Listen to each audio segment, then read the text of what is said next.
Желіде жақсы жаңалық зейнетақы алатындар көрсін. Бұл видеомыз астына бір емес ондаған лайк бассаңыз тұрарлық.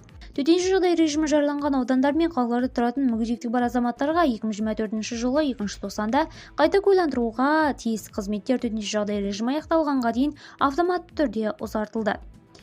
Рим папасы қазақстандықтар үшін дұға етуге шақырды. Бұл туралы өткен брифингте ресми өкіл Мадияр Оқбаев айтты. Көмек көрсетуге алғаш рет өтініш білдіретін азаматтар электронды үкімет порталы арқылы жүгіне алады. Бұл ретте төтенше жағдай режимінің әрекет ету мерзімі аяқталғанда ай толық есептеледі. Мемлекеттік жәрдемақыларды төлеу бұрын белгіленген мүгедектік тобы бойынша жүзеге асырылады.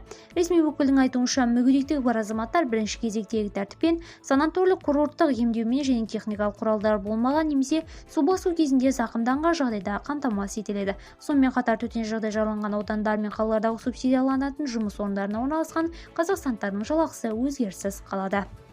Зейнетақы көлемі және айлық көлемі асуын қаласаңыз, видеомыз астында өз лайктарыңызды аямаңыздар, достарыңызға жіберуді ұмытпаңыз, қымбат көрермен. Кәне видеоролигіміз астына қанша лайк жиналады екен көреміз. Сау, сәлеметте болыңыздар.